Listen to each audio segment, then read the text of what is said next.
This last lecture for Unit 4 covers quite a bit of information, so this is going to be a longer video, but this lecture will take you through the end of Unit 4. So this, the remainder of this lecture will just be on some kind of miscellaneous gram-negative rods. So some non-fastidious gram-negative bacilli, and if you remember, fastidious means that the organism just is a little bit more finicky in regards to its growth requirements, so it might need some additional enhancement media, but these are non-fastidious. So general characteristics, they're oxidase positive, they're motile, they're found in fresh and seawater, and a lot of them cause diarrheal disease. So some of these we've already touched on a little bit when we did the unit on the GI pathogens and stool cultures. Okay, the first one, some clinically significant non-fastidious gram-negative rods. So Vibrio is found in a wide variety of aquatic environments, especially seawater. They seem to grow better in warmer water during the summer months, so you'll see kind of an increase in recovery of this organism during the summer months. It's halophilic, which means that it requires salt for growth, except for species Vibrio cholerae and Mimicus. It's non-fastidious, which means that it can grow on your blood auger plate. Colony morphology on the blood auger is you'll have large, smooth, opaque colonies with an iridescent greenish hue. We also talked about TCBS media previously because it can help for the recovery of Yersinia, for Vibrio. On the McConkey, pathogenic species will grow as non-lactose fermenters, and then it can also grow on chocolate. Your colonies on the TCBS that ferment sucrose are yellow, so that's your Vibrio cholerae. Those that do not ferment sucrose are green, and that's what the original color of the media is. TCBS is selective for Vibrio, so generally it's going to inhibit all other organisms besides Vibrio. It's a curved gram-negative rod, so when you're looking at the gram stain, it's a gram-negative rod, but it's just going to have a little curve to it. Catalase positive, oxidase positive, glucose positive, nitrate positive. String test positive. So this, we did not talk about the string test previously, so most colonies of Vibrio will exhibit a mucoid stringing reaction when colonies are mixed with sodium deoxycholate, so it just kind of makes a stringy broth. Has polar flagella when grown in broth media, and peritrichus if it's grown on solid media. It's considered a facultative anaerobe, which means that it does not require oxygen for growth, but it can use it. Causes cholera, so Vibrio cholerae serotype 01 produces, we talked previously about the rice water stools, and they call it that because the stool will have mucus, flakes of mucus in it. Patients with cholera can actually die from dehydration within 12 hours. So the patients are producing such large amounts of watery stool, they're losing fluids so rapidly that if those fluids are not replaced, they can die from dehydration. Man is the only host. It produces a powerful enterotoxin called the cholera toxin or choleragen, which is able to colonize the small intestine, and it stimulates hypersecretion of electrolytes. So again, that has to do with that profuse amounts of watery stool. This one is prevalent in India, Bangladesh, and the Gulf Coast of the United States. And some of the risk factors, consumption of raw oysters, recent immigration or foreign travel, accidental trauma during contact with contaminated fresh or marine water. So say you had, say you were swimming and you hit your leg on a root or a stick or something that was in the water and, cut your leg open. So you've caused trauma to the skin there, allowed the skin to open, and the organism can now get in. Here's a picture of what that gram-stain morphology would look like, the little curved gram-negative rods. And then here's a picture of Vibrio cholera on the TCBS medium. So again, it starts out this green color, so it looks similar to the hectoin plate, but the organism utilizes the sugar, so it causes that color change. And the next organism is Aeromonas, which is ubiquitous in the environment. It's widely distributed in freshwater and marine environments worldwide. It's also frequently isolated from retail produce and animal and meat products. With this one, there is you'll see a seasonal pattern of isolation, so increased recovery from cultures usually is from May to October. This one causes gastrointestinal infections, and that's going to be from ingesting contaminated seafood, especially raw oysters and clams, with children being especially susceptible to the diarrhea caused by this organism. It can cause septicemia, meningitis, wound infections, and again, similar to Vibrio, usually due to traumatic water-related wounds. And infections caused by this one are usually self-limiting, which means that they'll kind of the patient will just recover on their own, except for those patients who are very young or very old who might have more compromised immune systems. And then it gets classified into one of two groups. So mesophilic, which those are organisms that have optimal growth around 37 degrees Celsius, and then psychrophilic, where optimal growth is around 22 degrees Celsius. But the psychrophilic group consists of only one species, and it's not a human pathogen, and that's the only one that is non-modal.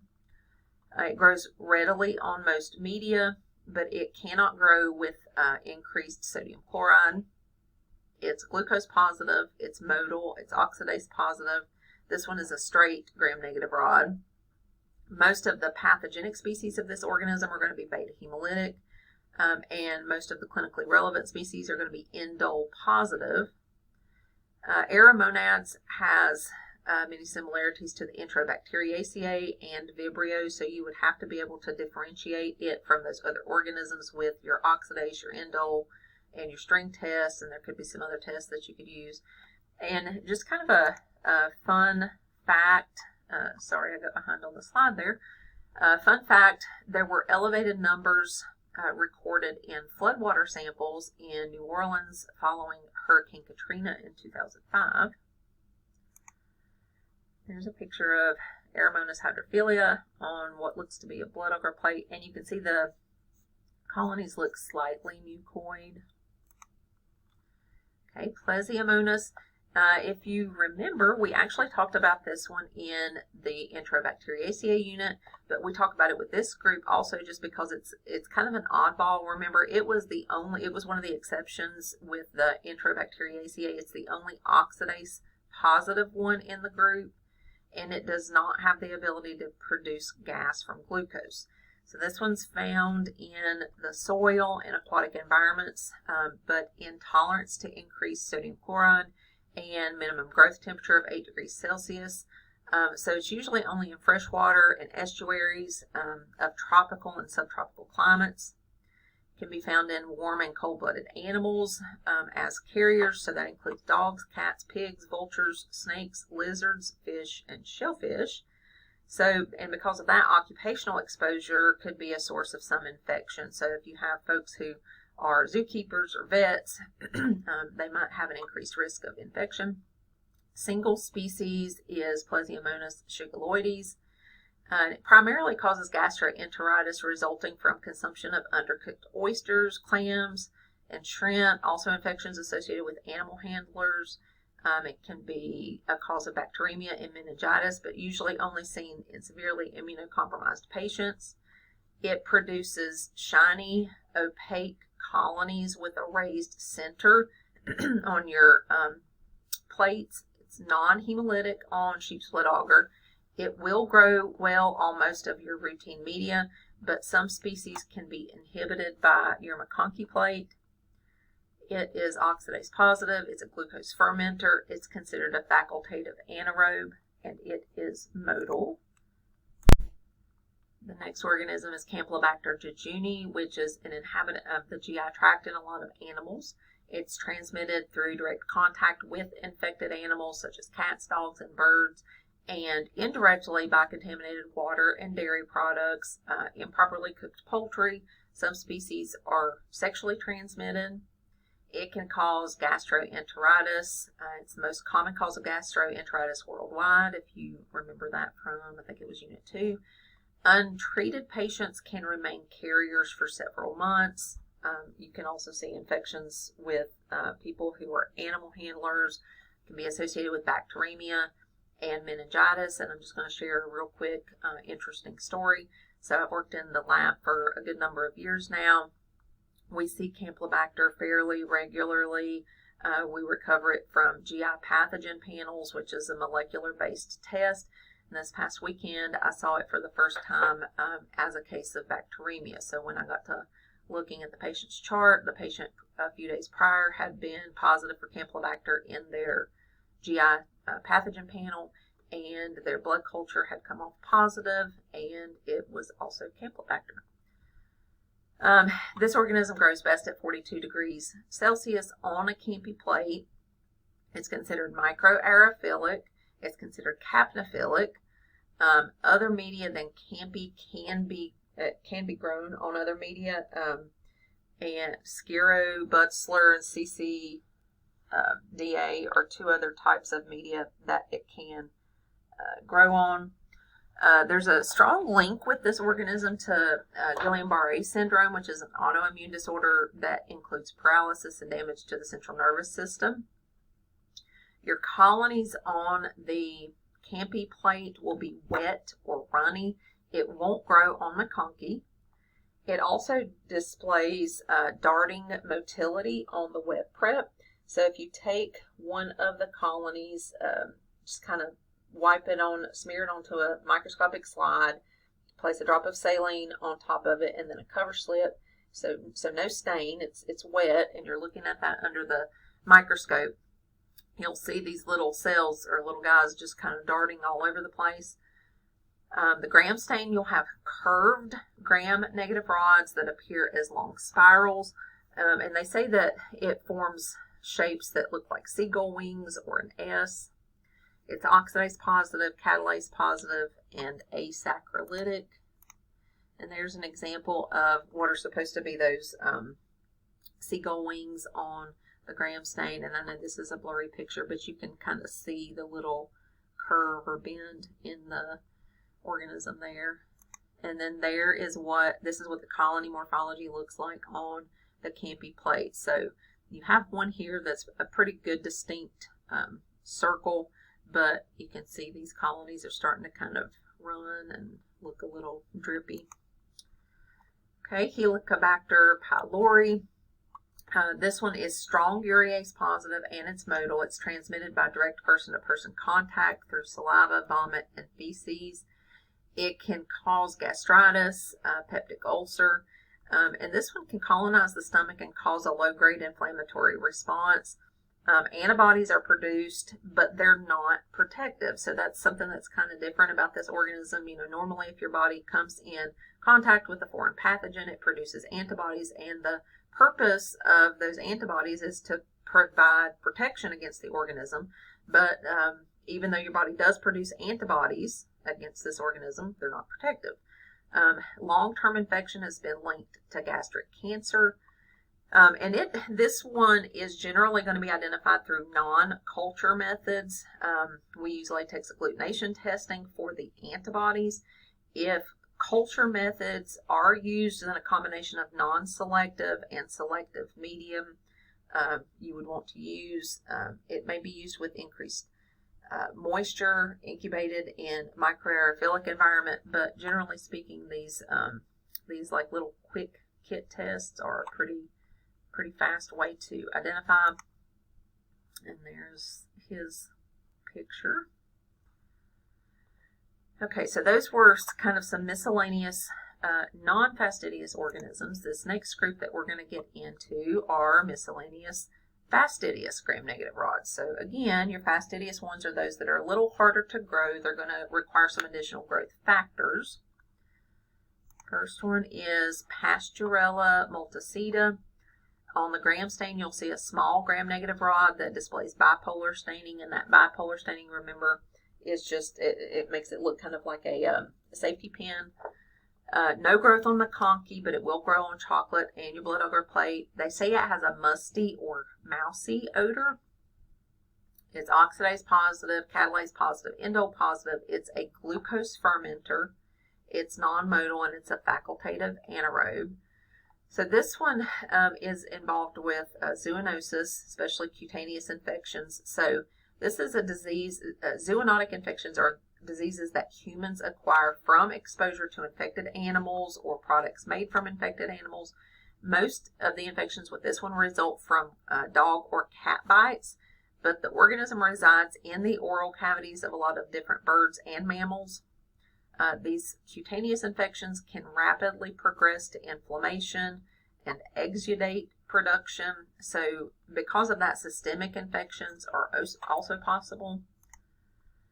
Here's a picture of Pasteurella multicida, and it looks like, I'm not sure what plate that would be since it does not grow on McConkey.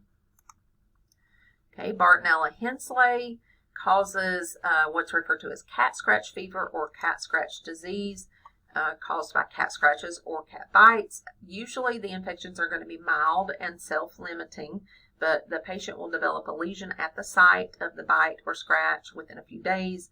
Lymphadenopathy can occur. Some could experience flu-like symptoms. The plates, this is one of those that grows a lot slower, so we have to incubate plates for at least 3 weeks. So this would be a good example of one of those that if the doctor would have to suspect this organism so that we would know to hold the plates for 3 weeks, because normally we're not going to hold plates for that long. Serology and molecular methods of detection are preferred because of this organism's complex growth requirements and that long incubation period. Okay, and there's a picture of one of the lesions that could be caused by this ferocious animal here. Okay, Francisella tularensis is highly infectious. It's considered biosafety level 3 and a bioterror level A, which means that it poses a risk to national security. It can spread easily from person to person, and it can cause high mortality. So because of that, use of the hood is mandatory in the lab, which if you're setting up cultures, you should be doing that under a hood anyway. It poses a great risk to lab workers. And cases of this one, if we recover this organism, it's reportable to the CDC. Okay, it can cause zoonotic infections, so from animals and rodents, especially associated with rabbits. It can be transmitted through unbroken skin, by the bite of an insect, through direct contact with infected animals, inhaled aerosols or ingestion, and you can have an ulcer that forms at the site of the infection.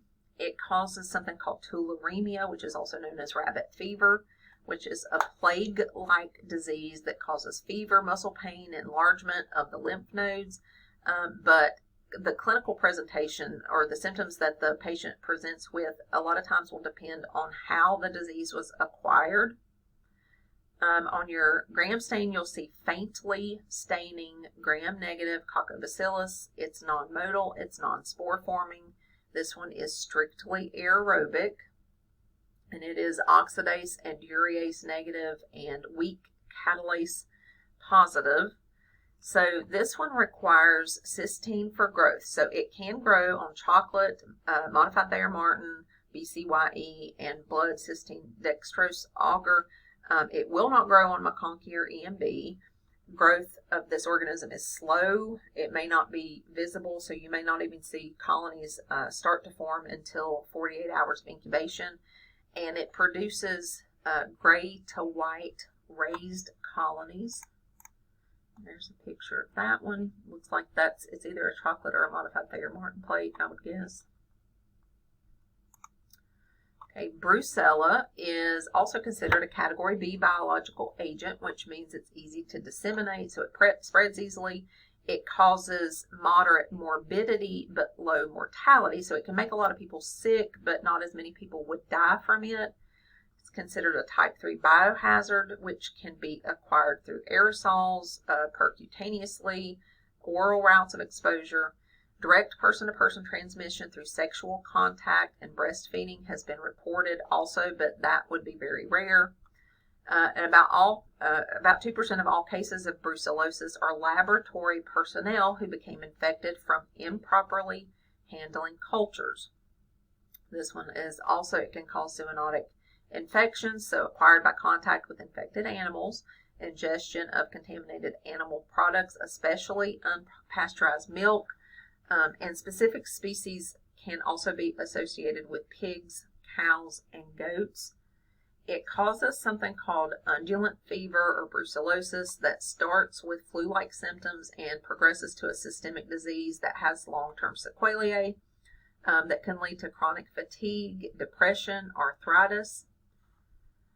This one will grow on blood agar and chocolate, so growth should appear within 13 hours, but plates should be held for 4 days before reporting as negative. And the colonies will grow as smooth, raised, translucent colonies. It is oxidase, catalase, and urease positive. It's non-modal, it's aerobic, and non-spore forming. This one is best identified by serological testing in conjunction with patient history and patient symptoms. And you'll find that with a lot of these organisms that are more fastidious, that are harder to grow, that take longer to grow. A lot of them will have serological methods of identification that are much quicker. Specimens of choice for this one are, to recover this organism, are blood and bone marrow, but it can also be recovered from CSF, abscesses, other body fluids. Blood cultures would be held for 10 days if we suspected brucella.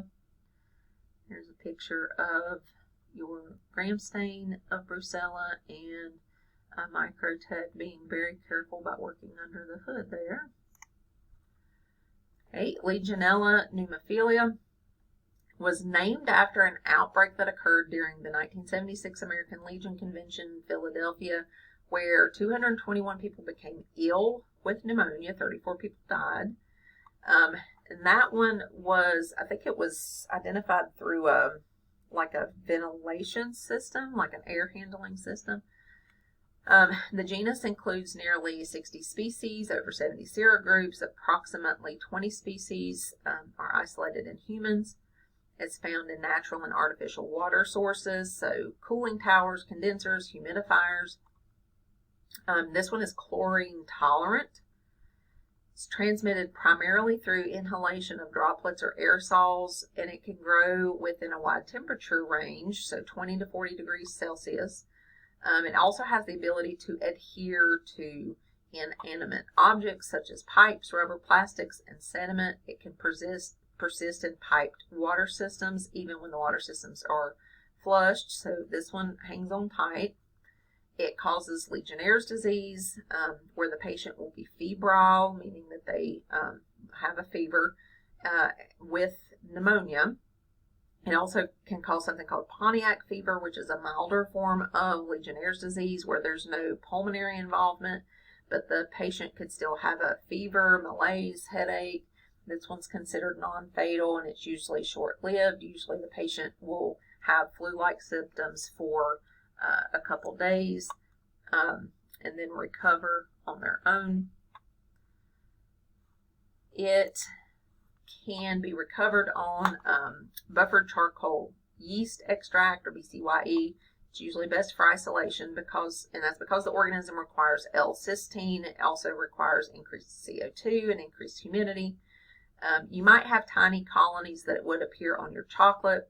On BCYE, colonies appear kind of a grayish white or blue-green. They can be convex and glistening. The colonies, colony morphology a lot of times is referred to as ground glass colonies, and it usually takes between 2 to 4 days before you will begin to see growth. Some species can take as long as 14 days. It's weakly oxidase positive, weakly catalase positive. It's motile bipolar flagella. It's a weakly staining gram-negative rod. If you increase the safranin time to 10 minutes, it can enhance those staining abilities. Again, you might have to suspect that this is the organism that you're working with in order to do that. So diagnosis can be done through direct fluorescent antibody, or DFA, which it has a low sensitivity to this organism, so it's not really recommended much anymore. They do have a urine antigen detection test, which they say is preferred, but I don't think a lot of labs are doing that test anymore. So you can use the urine antigen detection along with isolation using those special culture media. The culture really should be done for confirmation even when rapid tests are done also. There are serology tests available. There's no FDA-approved nucleic acid amplification testing for this organism currently. And then some common specimen types to culture that we might recover this organism from are bronchial washings, your bronchoalveolar lavages, and sputums. Okay, so there's an example of the colony morphology on your buffered charcoal yeast extract auger. Okay, next is Bordetella pertussis and Bordetella peripertussis. So Bordetella pertussis causes pertussis, which is also known as whooping cough, which is a highly communicable disease of children. The Tdap vaccine is required. That includes vaccination against this organism. And Bordetella peripertussis causes a milder form of the disease. This one is a strict human pathogen spread by inhalation of airborne droplets or direct contact with infectious secretions. Can also be spread to children by adult carriers. Bordetella pertussis produces an exotoxin that facilitates attachment to the ciliated epithelium of the upper respiratory tract. So organisms remain in the respiratory tract, but the effects of the toxins can become systemic. It also has a cell wall endotoxin. A nasopharyngeal swab or aspirate is the specimen of choice. And again, nasopharyngeal swabs are the ones like they would use for a COVID test or a flu test. Ray-gun-low auger is recommended for transport. Bordet-Genjot is recommended for growth. So organisms on Bordet-Genjot can appear slightly beta hemolytic. You can also use Ray-gun-low for culture.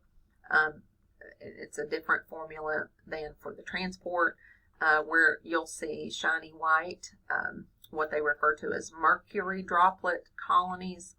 The organism does not survive well outside of the host, so culture recovery can be tricky. It can take up to 7 days before you can start to see growth. So some other methods for detection are PCR, which again is your molecular testing, and direct fluorescent antibody. On your gram stain, you can expect to see small, faintly staining gram-negative bacilli or coccobacilli. It's non-motile. It's asaccharolytic. It's relatively biochemically inactive, which means you're not going to get positive results on a lot of the tests that we could perform.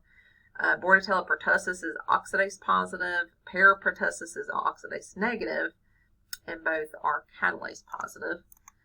Here's an example of one of the nasopharyngeal swabs. So you can see that a tip is just a little bit different on the swab. And then colonies of Bordetella pertussis on Bordet-Genjot auger. Okay, this next group that we're going to talk about is, it's referred to as the Hackett group. So this is a group of fastidious gram-negative rods. And Hackett is an acronym that uses the first initial of each genus in the group. So Haemophilus, Aggregatibacter, Cardiobacterium, Eikenella, and Kingella are the members that make up the Hackett group. All of the members in this group are fastidious, with Haemophilus being a little less so than the others. All have enhanced growth with CO2. All are considered important causes of endocarditis, but the most commonly, you're going to see that most commonly in immune-compromised hosts, because all of the organisms reside in the human oral cavity, and nasopharynx. So the first one in the Hackett group is Haemophilus. Some of its general characteristics: it's a tiny gram-negative pleomorphic coccobacilli or rod. It's non-modal. It's facultative anaerobe. Most species are going to be catalase and oxidase positive, nitrate positive. It does ferment carbohydrates. It likes increased increased carbon dioxide. So you can use a candle jar, you can use a CO2 incubator, or a bio bag. So just different ways of providing that increased CO2 environment. Many species are normal flora in the mucous membranes of the respiratory tract, so they can cause opportunistic infections. The word Haemophilus is derived from the Greek word meaning blood lover. So, like the name implies, these organisms require preformed growth factors that are present in blood. So those growth factors are X factor and V factor. X factor is also referred to as hemin or hematin. V factor is NAD. So those are present in red cells, but only X factor is directly available from the red cells in the sheep's blood agar. So the V factor is hydrolyzed by enzymes that are found in sheep's red cells. So that's why the V factor is not available. So for organisms that require X and V factors for both, the V factor has to either be supplied by another organism or a different media, which chocolate would supply both X and V factors. So you'll see this a lot of times on the blood agar plate. Haemophilus will satellite with organisms, which means that it kind of it's getting that V factor from another organism, so that that other organism will kind of be predominant, but then you'll see like little tiny colonies surrounding the other organism that it's getting that V factor from. So chocolate agar is the preferred media. It's got the growth requirements found there. Some can grow on blood agar if those requirements are met through other organisms. There's a test called the ALA test that reflects an organism's need for X factor. And they say that it has a distinctive mousy or bleach-like odor. Okay, Haemophilus influenza is the most commonly recovered strain. It's grouped into 6 antigenically distinct types, so it can be referred to as Haemophilus influenza A, B, C, D, E, and F, and another group called non-typable Haemophilus influenza. This is based on differences in their capsular polysaccharide, but not all of them possess a capsule.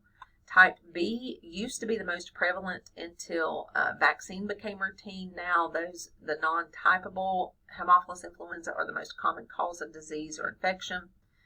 It can be normal flora of the upper respiratory tract.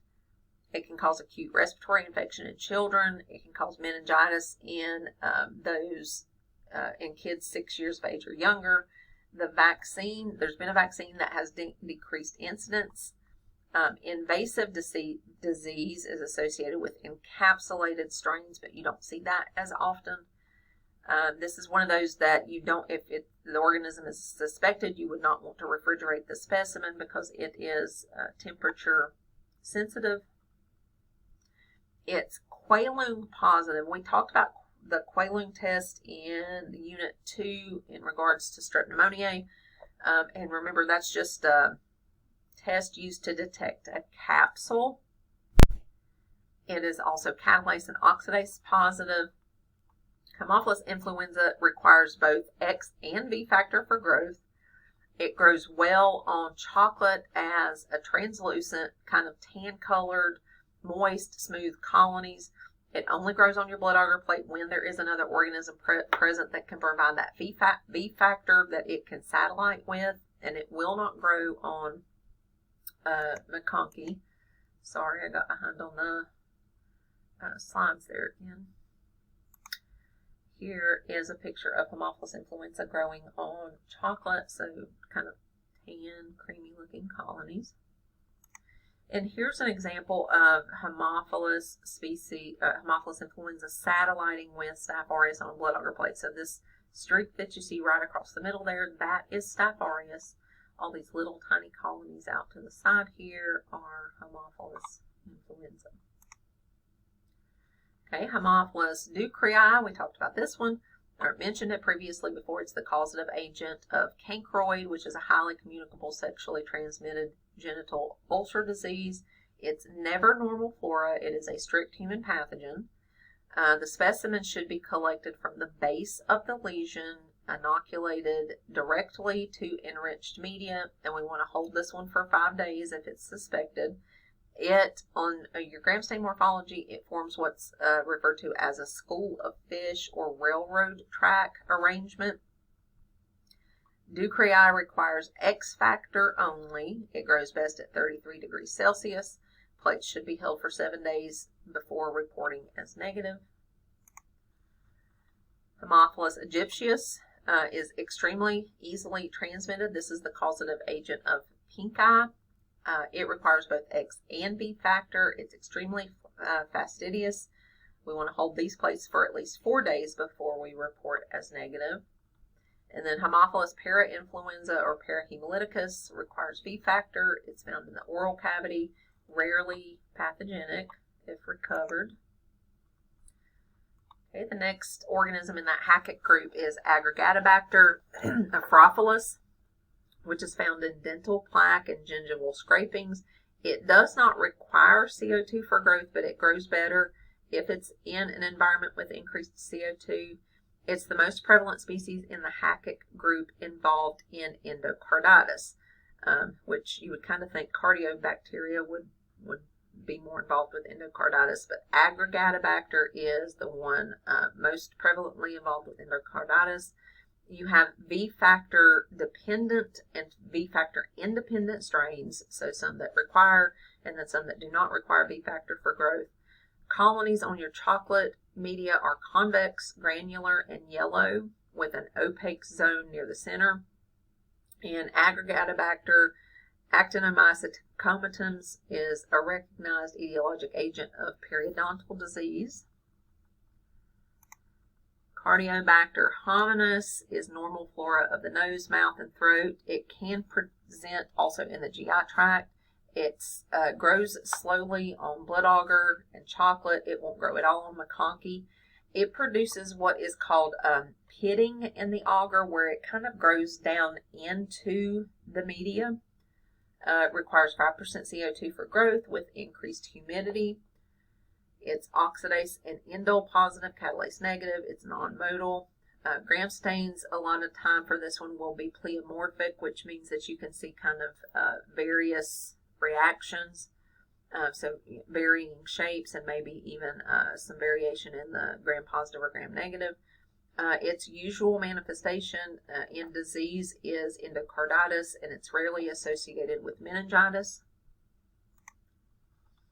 Okay, Eikenella corrodens is the next one, normal flora of the oral and bowel cavities. Most infections occur as a result of trauma, especially after human bite wounds or fights. Some infections could be due to poor dental hygiene or oral surgery. This one is associated with endocarditis. However, out of the organisms in this Hackett group, it's the one that is the least common isolate associated with endocarditis. It is oxidase positive, non-modal, asaccharilytic, catalase negative. This one can produce a bleach-like odor also. It's capnophilic, and on your gram stain you will see gram-negative coccobacilli. It's non-hemolytic on blood agar. It won't grow on McConkey or EMB. Some strains can pit the agar, and it can produce a yellow pigment. So there's a picture of an infection caused by Eikenella. That's a picture of the colony morphology, and you can't really see the pitting that could occur, but little small colonies, little tiny colonies. Okay, and then finally the last one in this group is Kingella. The genus consists of 4 species, but we're not going to go into the different species. It can colonize the upper respiratory tract, especially the tonsils. Poor dental hygiene or oral surgery is associated with infection. It's recognized as an important pathogen in the pediatric population. They seem to have a predilection for bones and joints. So it's the most common cause of osteoarthritis infection in children under 4 years of age. It's also associated with endocarditis. So I don't know if you have noticed that trend. One of the general characteristics is that all of these organisms are associated in some way with endocarditis. This one is oxidase positive, catalase negative, which can help differentiate it from Neisseria and Moraxella, usually non-modal. On your blood agar plate, you'll have large white to beige beta hemolytic colonies, no growth on the conky. The gram stain of a rod with square ends and in chains can help distinguish it from Neisseria gonorrhea. And there's a picture of that gram stain where you see like these kind of large, kind of square-ended gram-negative rods where you can see them kind of joined together in some chains there. This last little bit in the Unit 4 lecture here is just some miscellaneous pathogens. So we did miscellaneous non-fastidious, miscellaneous fastidious, and then here's just another group of generally miscellaneous pathogens. So the first one is chlamydia, which are obligate intracellular parasites. So it used to be thought that they were dependent on their host for ATP, which is a source of energy. But through gene sequencing and molecular testing, it's now been discovered that they're able to generate their own ATP, but they still have to rely on sugars from the host cells to be able to do this. They have what they refer to as a gram-negative like cell wall. Chlamydia trachomatis, each of the diseases that it causes are associated with different serotypes of the organism. So we talked previously about it's the cause of chlamydia. It's the most common sexually transmitted infection in the United States, approximately 2 to 3 million new cases each year. It causes lymphogranuloma venereum, which is an invasive urogenital tract disease where the bacteria enter the lymph nodes and produce a strong inflammatory response. It's not common in the United States. It can also cause trachoma, which is a chronic eye infection. If left untreated, it generally ends in blindness. Then this one also is rare in the United States, but it's the #1 cause of preventable blindness in the world. And then other urogenital diseases that it's associated with: pelvic inflammatory disease, cervicitis, endometritis, proctitis, non-gonococcal urethritis, and prostatitis. The Fry test, it's a skin test for LGV that uses antigen prepared from chlamydia grown in the yolk sac of a chick embryo. This method it's very complex, very time consuming, so it's not a commonly performed test.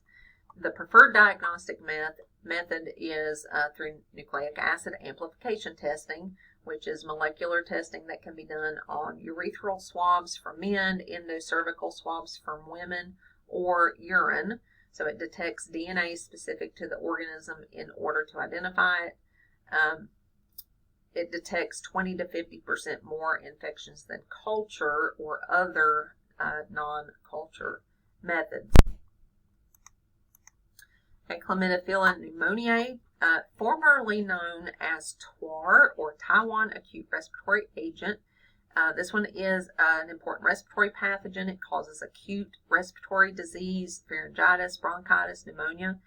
It's established as a possible risk factor for cardiovascular disease and asthma.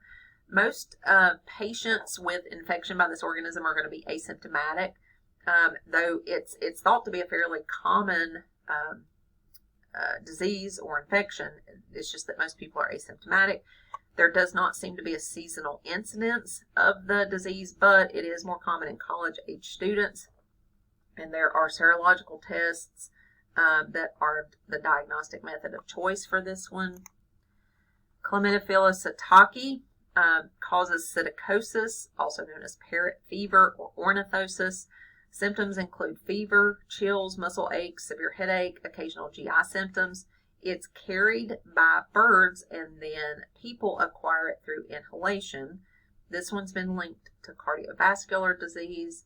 Again, serologic tests are used for diagnosis, but culture is considered diagnostic, but it's too difficult and too dangerous, so usually not recommended to do culture for this one. And here's just a picture of an intracellular organism. So you can see this is a cell, this is a white blood cell, a lymphocyte, and all of the bacteria that are located within that cell. Rickettsia, so these are short, non-motile intracellular parasites. They don't stain very well with gram stain, but they do stain very well with Giemsa stain. All diseases that it causes are characterized by fever, chills, severe headache, and a rash after the 4th day. The diseases get divided into 3 groups based on the type of infection that they produce. So the typhus group, caused by Rickettsia prowazekii, causes epidemic louse-borne typhus. So it's transmitted by human lice, squirrel fleas, and squirrel lice. This one can be fatal. You can have patients that have a severe headache, a sustained high fever, chills, decreased blood pressure, sensitivity to light, delirium. And the organisms are able to lyse the cells instead of just passing through them. Rickettsia typhi is transmitted by rat fleas. It causes endemic typhus, also known as murine typhus, which is less severe than epidemic typhus, where the patient might have a low fever, headache, tiredness, joint pain, muscle aches, sometimes a rash. Then you have the spotted fever group, which is caused by Rickettsia rickettsiae and others. So it causes Rocky Mountain spotted fever, which is the most severe of the rickettsial infections. It's transmitted by a tick, and it can lead to kidney and heart failure. The most common vector is Dermacentor, and the Dermacentor genus, and then in the southeast United States, it's Dermacentor variabilis. Western United States, it's transmitted by Dermacentor andersoni. And a vector is just the animal or insect that transmits the disease. So this is 2 different species of tick.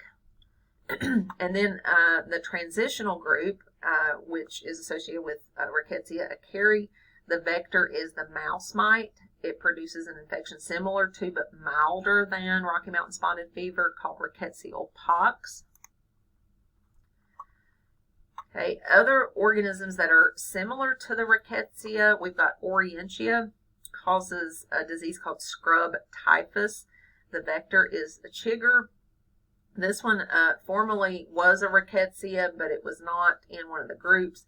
Symptoms with this one can be similar to those seen with Rocky Mountain spotted fever. And then Coxiella causes a disease called Q fever, which is a highly contagious disease, mostly spread by the inhalation of dried birthing fluids of several different animals, but it can also be through ingestion of unpasteurized milk. Some species can form spores. The disease can spread rapidly throughout the body, so it's considered a potential bioterror agent. Here's a picture of a lovely tick, and then the rash that it can cause. And then laboratory diagnosis. So for Rickettsia, culture is not recommended just because of the highly infectious nature of the organisms. It's considered a level 3 biosafety lab, or level 3 biosafety labs only should try isolation of this organism. The wild Felix reaction. So in certain rickettsial infections, antibodies are formed that agglutinate against strains of Proteus vulgaris. This method, it's another one of those it's not very specific, so it's rarely used in the United States. And then IFA, which is immunofluorescent antibody test, is considered the gold standard method for antibody detection. But there can be some cross-reactivity between the Rickettsia species, so only group-specific antibody tests are available. Next organism is Mycoplasma pneumoniae. And this is referred to as a pleuropneumonia-like organism, or PPLO. This organism is known as the smallest free-living organism. So they used to think that it was a virus because it's so small. It lacks a cell wall, which organisms, those are referred to as molecutes. Those are organisms that never have a cell wall, as opposed to some that can temporarily lose their cell wall because of environmental conditions. So because of that, because they don't have a cell wall, they're resistant to antibiotics that act on the cell wall of the organism. It can cause bronchitis, pharyngitis, or primary atypical pneumonia, which is, you've probably heard it referred to as walking pneumonia. It can adhere to the epithelium of mucosal surfaces, and it's not eliminated by mucus secretions or urine flow. School-aged children and young adults are especially susceptible, and also people in closed-in populations. So prisoners, college students, military personnel. It's a slow-growing organism. It's highly fastidious.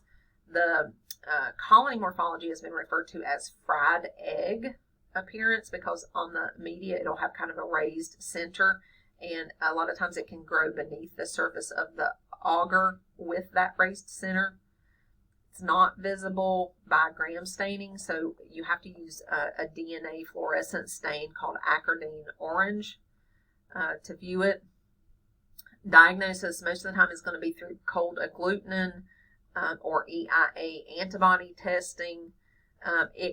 This is an organism that can cause a false positive in the RPR test. And I don't know if you remember, the RPR test is a screening test that we use for the organism Treponema pallidum, which is the causative agent of syphilis. So if a patient has a Mycoplasma pneumoniae infection, it can cause a false positive on that RPR test. This one is not considered normal flora, so if we're isolating it from culture, it's always considered significant. And here's that fried egg morphology that we're talking about, where it kind of can grow down into the media, but then have that raised center also. Okay, Mycoplasma hominis and ureaplasma. So Mycoplasma hominis is found in the lower GI tracts of about 50% of healthy adults. Both of these organisms are associated with infections of the urogenital tract, might play a role in bacterial vaginosis. So we talked about these in, I think it was Unit 2 when we talked about STIs, but they're frequently isolated from asymptomatic people. So it kind of makes it hard to interpret the results. They can be opportunistic pathogens, so the immune status of the host is important to consider. They can be transmitted to the fetus during delivery and have been recovered from the CSF in newborns. Diseases that these are associated with: pyelonephritis, pelvic inflammatory disease, and other reproductive diseases. Okay, and we're going to talk about the group of spirochetes now. So remember from Unit 1, spirochetes are those spiral-shaped, gram-negative rods. So they'll be thin, flexible, spiral-shaped gram-negative rods on the gram stain, and they are modal. They exhibit rapid and rotational movement. So you can kind of think of them like a corkscrew. Okay, the first one is Borrelia recurrentis. Can cause tick-borne or louse-borne diseases. So the tick-borne variety can be caused by a variety of ticks from the genus Ornithodorus. If it's louse, it's the Lysis pediculus humanus. Causes something called relapsing fever, which is a disease that's characterized by recurring episodes of fever, headache, muscle and joint aches, and nausea. Occurs mostly in western United States. Borrelia burgdorferi.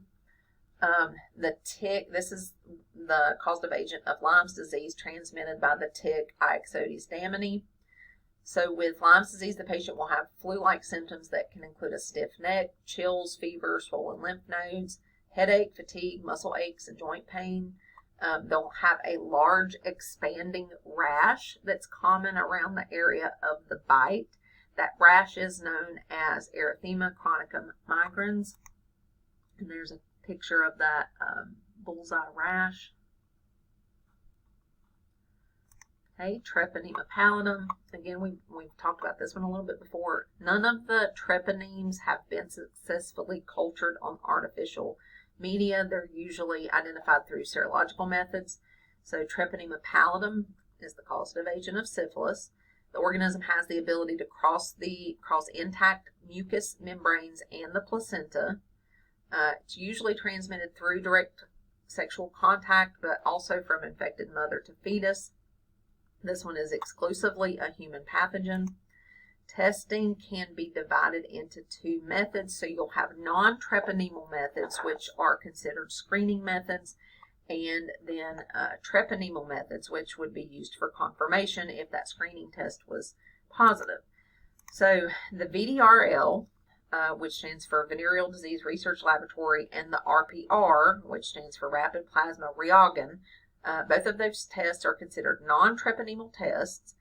So it means that they detect something that is secondary to the organism rather than the organism itself. So in this case, antibodies that develop against lipids released from damaged cells. So because of this, they're known to have a lower specificity, and they can react with other organisms, with other diseases and conditions. So that would be referred to as false positive when you're getting a patient who's positive for the test, but it's due to something other than an infection by treponema pallidum. But they make a good screening test. So if you use either the VDRL or the RPR as a screening test and it's positive, then you could send it off or perform one of the confirmation tests. So FTA-ABS, which stands for fluorescent treponemal antibody test, is not used as much anymore as a confirmatory test because they're expensive. There's some subjectivity in reading the results. So they've been largely replaced with the TPPA, which stands for treponema pallidum particulate agglutination test. It's a treponemal test that detects antibodies that are specific for treponemal antigens.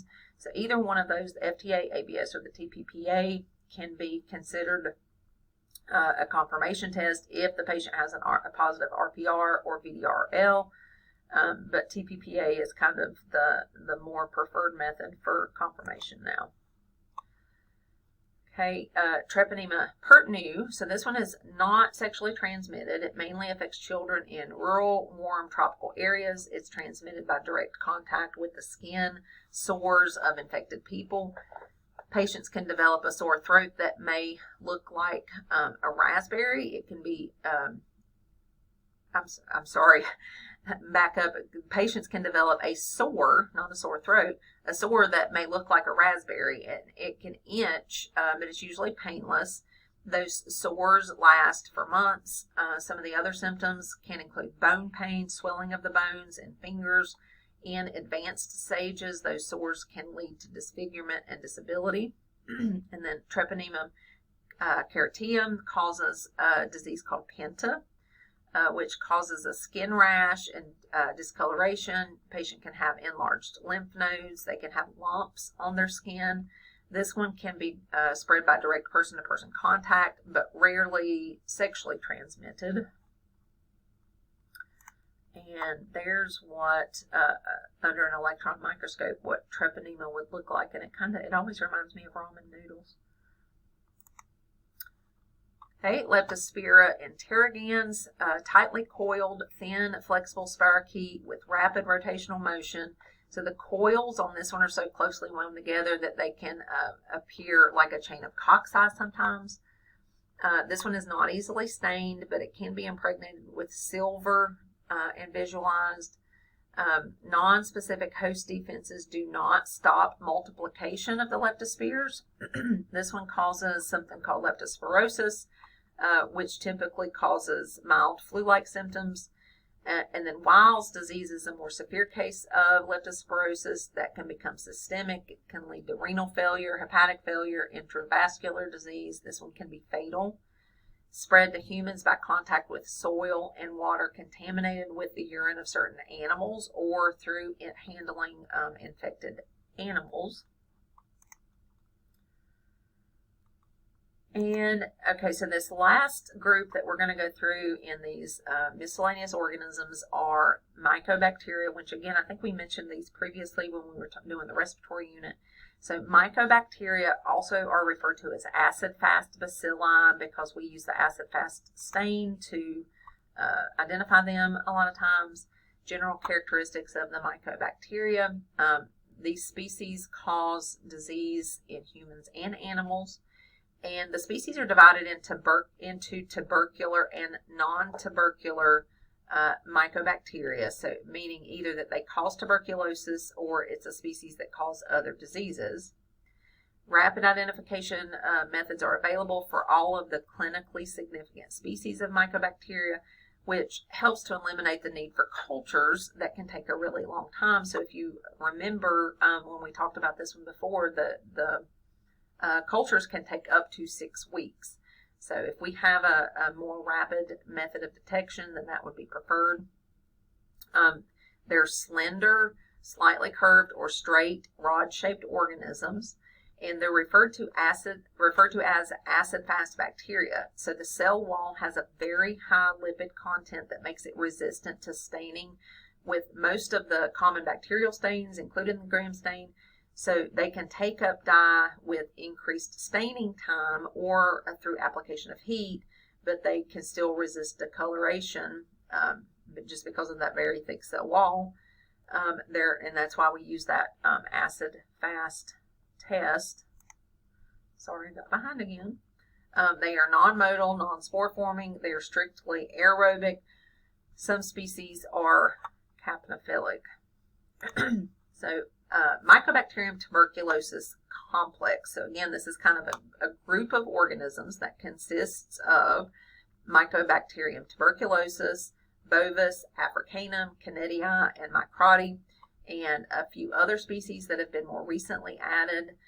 So again, these are species that are associated with tuberculosis. Some of these species are pretty rare in the United States, though.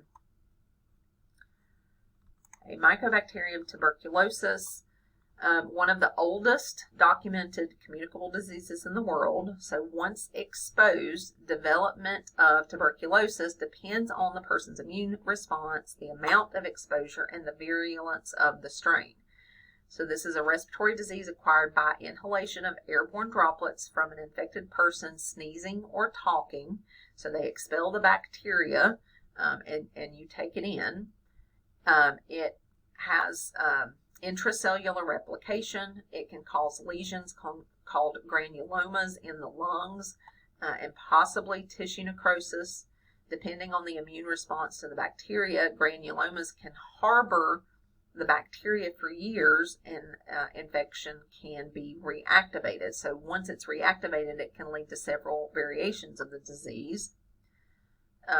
Clinical diagnosis is primarily of TB is usually done with the presence of symptoms and a positive PPD skin test, which it actually does not indicate an active infection, but indication of infection sometime within the last several years. And if you've ever worked in healthcare, you probably had a PPD skin test done. They do have different blood tests available for that now also, though. Your lab identification, so very slow-growing colonies. You'll have raised colonies with a dry, rough appearance. They're non-pigmented. They're described as being buff-colored, catalase positive, nitrate positive. Treatment for tuberculosis is usually going to be a multi-drug and a multi-month treatment with antimycobacterials along with other antibiotics. There are drug-resistant strains that have been more evident the past several years, so it is getting a little bit harder to treat. Okay, Mycobacterium bovis produces a tuberculosis primarily in cattle, but it can also be in dogs, cats, pigs, parrots, and humans. Mycobacterium leprae, this is the causative agent of Hansen's disease, which you've probably heard of as leprosy, which is an infection of the skin, mucous membranes, and peripheral nerves. This one's rare in the United States, but it is still common in other parts of the world, and it's not actually very highly contagious, despite its reputation. And then finally, non-tubercular mycobacteria. It's found in soil and water, considered opportunistic pathogens. They can cause a chronic pulmonary disease that resembles tuberculosis. So that's usually the clinical manifestation with these non-tubercular mycobacteria. You can have some cutaneous infections as well. This one is not transmissible person to person. Okay, so that is the end of lecture for Unit 4. I know this last video had a lot of information in it, so thank you for hanging in there, and be sure to let me know if you have any questions.